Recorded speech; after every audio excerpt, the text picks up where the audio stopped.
Welcome back to ELITEgiance TV. Right now we are at Coates Music Studios, and I have the wonderful pleasure of catching up with this guy. This is Sooper Nes, if you don't know. Kentucky Urban Entertainment Award, Producer of the Year, Kentucky native, just produced about half of True to Self, Bryson Tiller's new album. So this is the man right here. So we're going to get to know you a little bit better. How'd you get started in music? Like, what made you want to be a music producer? Well, I come from a long line of musicians. My dad, he was a musician and a singer. My mom, same thing. So it was basically like, it was in my blood. And then as far as like the passion, it came probably from, I want to say maybe 5th, 6th grade or something like that. Or actually, no, probably 7th grade. I had this PlayStation game I used to make beats on. And I used to record them on a cassette tape. And then that's basically, sprung from there. On cassette tapes? Yeah, on cassette tapes.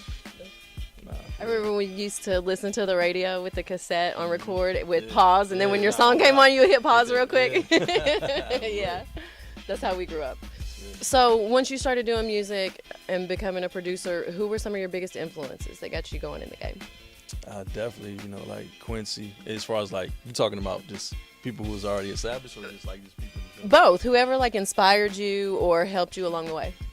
Definitely, like the heavy hitters that was in, the music industry, like Quincy, Dr. Dre, of course my man Tim, Pharrell, and then, as far as like back home, there was a few other guys, and then, my big brother Wu, what I'm saying, he inspired me. I'll never forget, man, I have to tell the story. It was first time I met him, man, and I think it was some type of record pull something going on that they had for Yo Gotti. And they was talking about producers bringing beats up here. So we was like, all right, cool, we gonna go up here real quick. And I drove up from Bowling Green. And I'm sitting there, I got my little disc. I wrote my little name on it, put my phone number on it, And I was like, I'm just gonna wait and I'm gonna see what happens. So then I turn around and the next minute I see some Asian dude walk in the door. And this fool had on a mink coat and he had a vinyl record. I said, oh, man. Like, we got John Woo in the background. Did you really do that, sir? Did you really do that?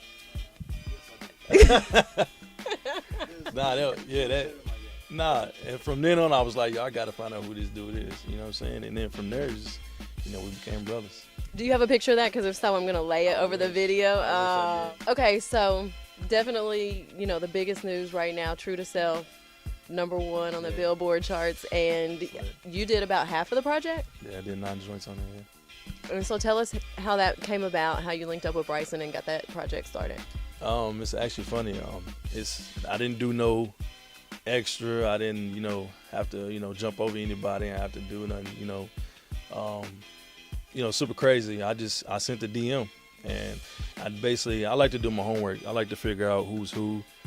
Who's tied to people, and basically like, even if it's just listen to a song, like the reason why I got, they sent the DM is because I was listening to the song, the 502 Come Up, and I heard him say he just talked to Rich about palm trees and bad bitch, and I was like, all right, who's this Rich cat? So basically, I just went on his Instagram and I searched his friends, and Rich the barber pops up, and I'm like, all right, cool. So I think it was maybe. I let it ride for maybe about 2 weeks or so. Basically just trying to gather up a couple of beats just in case he did respond. So I sent the DM then on a Monday morning at work on the assembly line at the Corvette plant. And I was like, yo, man, I sent the prayer up. I was like, yo, God, please just let him see something in this message, or just like, something spark him to be like, man, I'm gonna open this and see what's up. And like maybe like an hour later, he responded. I was like, I was blown out. Yeah, I was going crazy, and it was it after that, so. Well, congratulations. I know everybody in Kentucky is really proud of what you guys are doing, and Bryson's an inspiration to everybody, but then to see you come up as well, it's amazing. So we congratulate you and support you from everybody in the ELITEgiance for sure. Big time, thank you. We just had the Bryson Tiller concert at the Yum Center. Sold out, crazy show. Just an amazing experience. Definitely. What was it like for you? Because I know you were in the pit some of the time and everything. What was it like to just look up on that stage and to hear your music being performed in front of the entire Yum Center, just sold out, going crazy? It's undescribable. Honestly, I mean, there's really no words to fit. You know what I'm saying? How you would feel, you know, seeing that happen, because through my career as far as with music, you know, I've seen, you know, going to shows and people performing, you know, some of the music I did, but seeing it on this scale is just a whole different, you know, it's a whole different ball game.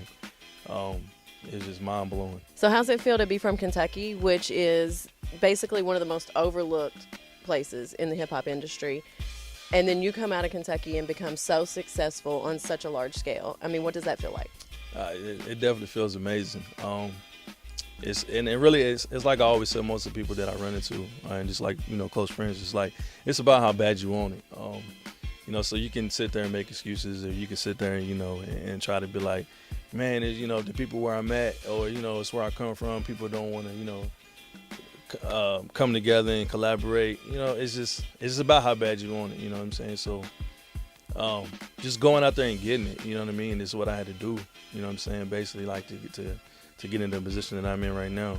So it definitely feels good, and it's good too, because it's like, I think other people can see that and they can be inspired themselves and be like, you know what, you know, he come from Bowling Green, Kentucky, you know what I'm saying, a little small town, you know, south from here, and you know, if he can make it, then I know I can make it. So you won Producer of the Year, the Kentucky Urban Entertainment Awards. Is that significant to you, and why? Most definitely. You know, it's not like, you know, winning at home, you know what I'm saying? So it definitely means a lot. So. What do you want our viewers to see from Nes? Just, it's about, like I said, it's about how bad you want it. Don't let anyone tell you that, you know, you're not good enough, or that you don't have the right resources, or that, you know what I'm saying, just try to, you know, hold you down negativity, or a negative way, basically. Just look over it and just keep going hard, and just never stop. Good message. So we're gonna get out of here. Tell everybody where they can follow you on social media. Yeah. I know there's a lot of artists probably wanting to work with you, some producers wanting to collaborate. So you know, give them your email, or however you accept submissions like that. Yeah, you can follow me on Instagram at Sooper Nes. That's SOOPERNES. As far as my email, you can hit me at nesnomitchell@gmail.com, or you can just, you know, hit my management, Rich or Neil, and basically we can go from there. But yeah, just send me on IG, send me a DM, you know, it don't matter, and I'll get back to you.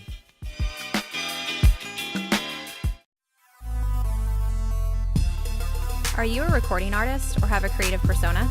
Here at Coates Music Studios, we specialize in artist development. Whether you need professional photography, videography, or music production, we can provide a creative atmosphere to help you achieve your artistic vision. Here at Coates, we've got you covered. Call us today at 502-382-6822 or visit us online at coatesmusicstudios.com.